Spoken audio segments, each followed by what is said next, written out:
Player in sports right now. Let's do buy or sell. Is he going to put up numbers no one's ever seen before? He's thrown for over 1,500 yards already this year, on pace to go over 6,000. Bobby, buying or selling Patrick Mahomes 6,000 passing yards? I'm going to sell this. As good as Pat Mahomes is, teams can devise schemes to slow down a quarterback. That's 375 yards a game. Andy Reid is too good of a coach to expect that out of his quarterback each and every week. I have got to sell this, Greeny. All right, I hope that you're wrong, but we'll see what happens. Shefty, I have one for you as well. And this one's going to be on Christian McCaffrey. The all-time record for yards from scrimmage is 2,509, set by Chris Johnson. Buying or selling, McCaffrey breaks that this year? He's on pace right now for 2,516. Correct. So I'm going to buy it right now because he is in the game at all times. As long as he stays healthy for the full year, he's doing things that very few people ever do. And I think he's got a real chance to set the all-time single-season scrimmage yards record. And thus maybe do something no one has done. This just in, Shaq Barrett has just been named the NFC Defensive Player of the Month for Tampa Bay. He has 9 sacks this season. Bobby, buying or selling, he breaks the sack record, which is held by Michael Strahan. If you have 9 sacks through 4 games, I'm going to buy this. And a big portion of it is because Todd Bowles, their defensive coordinator, is going to continue to stay aggressive. They continue to bring heat, interior pressure with linebackers. It flushes the quarterback. Barrett has been on fire. I don't think it's that inconceivable he gets to 23, 24 sacks. Everyone talks about Khalil Mack. No one talks about that guy. Then finally, D. Wood. Danny Dimes, are you buying or selling the Giants quarterback Daniel Jones will be the league's offensive rookie of the year? I'm buying this. You know, particularly a lot of times with these offensive rookie of the year, a quarterback will win these type of awards. And the way he's been playing, particularly, I mean, watch him play without Saquon. I mean, the guy's still performing at a high level. I'm going, yes, I'm absolutely buying it. He doesn't have the mustache you need, though, Green. That's what you need. So some people will point to Gardner Minshew, and then they will leave out of the conversation this guy, Kyler Murray, who was the first pick in the draft and who has been the starter from the first snap of the season. And he and new head coach Kliff Kingsbury head into Week 5 winless on the year. They have a tie, but since then they've lost 2 games by double digits. And so the question becomes, what do we make of Kyler Murray and the Cardinals at where they are at this point? You see some of the numbers. Now, let's be reasonable here. This is the team that had the first pick in the draft for a reason. They are bad. They're a bad football team, and the numbers sort of reflect that. But he is the most sacked quarterback in the sport. So as we sort of assess 1/4 of the way into the season, the Kyler Kingsbury marriage and situation, what do we say about it? I think it's a lot of what we were saying last year about Steve Wilkes and Josh Rosen. This roster isn't very good. Kyler Murray has looked okay. He's been able to break some tackles. His arm looks live. It looks like he gets through his reads. But to expect them to go out there and set the world on fire with their offensive line not really being able to protect him, and without position players on the perimeter that can break tackles and make plays for you outside of David Johnson, I'm seeing a lot of what I expected to see. I'm smiling as I ask Damian Woody the following question. What do you think of this air raid offense? We got a trash can around here? Wow. Man, listen, because everyone thought he was going to be revolutionary coming in. People thought Chip Kelly was going to be revolutionary coming in. But you know what? The game still comes back to the fundamentals. Blocking, tackling, throwing, catching. And the one thing the Cardinals don't do well, they don't block. So it doesn't matter what type of scheme that you have out there or a Kliff Kingsbury offense, Kyler Murray. If you can't block them, Greeny, it doesn't matter. I like big men with props. Someone hand him that garbage. Go ahead, turn around, D. We brought you a trash can right there. Okay. And here's some paper that I'm not. Go ahead, throw that away. Just throw that away.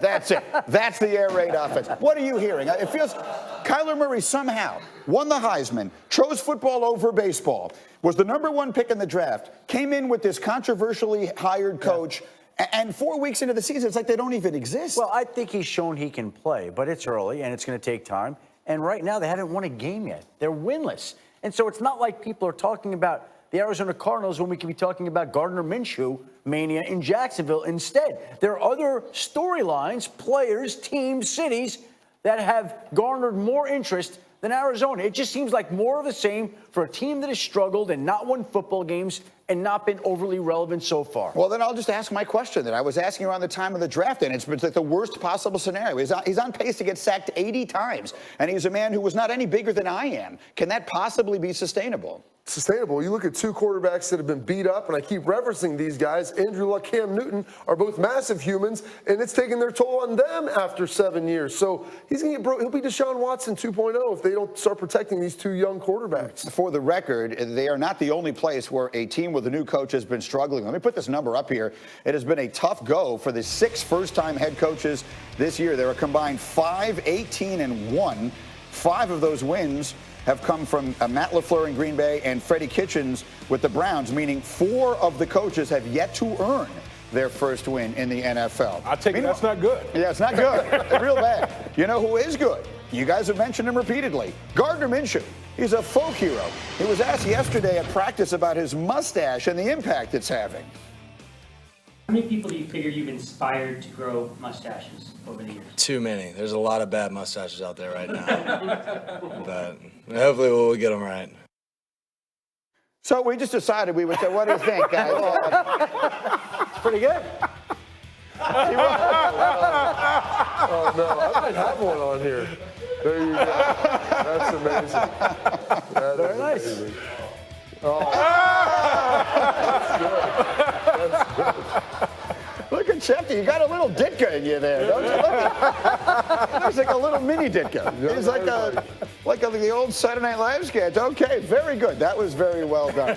Let's go to this. I've been waiting to ask Bobby Carpenter about this all week long. Ohio State football. They went through a huge transition from last year to this one, right? Last year they had Dwayne Haskins. He had 50 touchdown passes, most ever in the Big Ten. As you certainly know, he's gone on to the NFL. And you also know that Urban Meyer is retired from coaching at the end of the year. The Buckeyes won 90% of their games under him as a coach, including 7-0 against arch rival Michigan. So then Ryan Day comes in as successor. Now, he coached the 3 games that Urban was suspended last year, and they were 3-0 during that time, and now they're 5-0 under him to this point this year. And former number 1 overall recruit Justin Fields, who left Georgia to take over at quarterback in Columbus, has been sensational. He's scored 23 touchdowns and 0 interceptions. And yesterday on this program, Paul Feinbaum and I had a conversation that suggested, we think that they're the best team in the country. It looks like they've really not missed a step since last year. The Buckeyes are scoring 2 more touchdowns per game. Their points differential is insanely good. It's amazing when you look at those numbers. And so I want to ask you this, because, again, for those that don't know, Bobby, you played at Ohio State. You live in Columbus. You host a talk show in Columbus. So you're very attuned to that team. Does it feel to me, as a Big Ten fan, they've gotten better without Urban Meyer? Defensively, they're significantly better, and I think that's some of the changes that Ryan Day has made on that staff and allowed those guys to play, and that's where that big point differential comes in. Offensively, they're probably better too. Now, to say like the whole program is better without Urban Meyer, he put into place all of the framework to be able to have success. But as a play caller, and you look at what Ryan Day is doing, introducing a lot of NFL concepts, he's taken Justin Fields under center a couple times, some things that Urban he didn't do. He developed that offense 15 years ago, and it's been great. But Ryan Day has begun to take that thing to another level. Yeah, I mean, here's what I think, and again, I follow the Big Ten very closely. I watched their games last year. The defense was terrible, and that's one of the reasons they were in so many close games. But Urban started the season suspended, and then as the season went on, he did not look well. And many people will joke around that every time they were losing, he looked like he was in pain on the sideline. And when they were winning, he seemed fine. Let's not make a value judgment on that. The point is, do you think a lot of the noise surrounding Urban Meyer actually had an impact on the team last year? Maybe a little bit. I think just, anytime your coach misses training camp and then misses 3 games, that's going to disrupt the fabric. And Ryan Day wasn't brought in to be the heir apparent. He was just thrust into that role. And so I think as you saw the team evolve a little bit and then move and grow throughout the season, offensively they got better. Defensively they still struggled. But I think there was a little bit of an issue where you could say that did have an impact. Listen, Nebraska was supposed to be a test last weekend, and that game was over basically from the get-go. Are they the best team in the country? They're as talented as anybody. They haven't played the schedule yet. They don't have a big win like LSU or Georgia, so I can't get all the way there. But I would say that there's no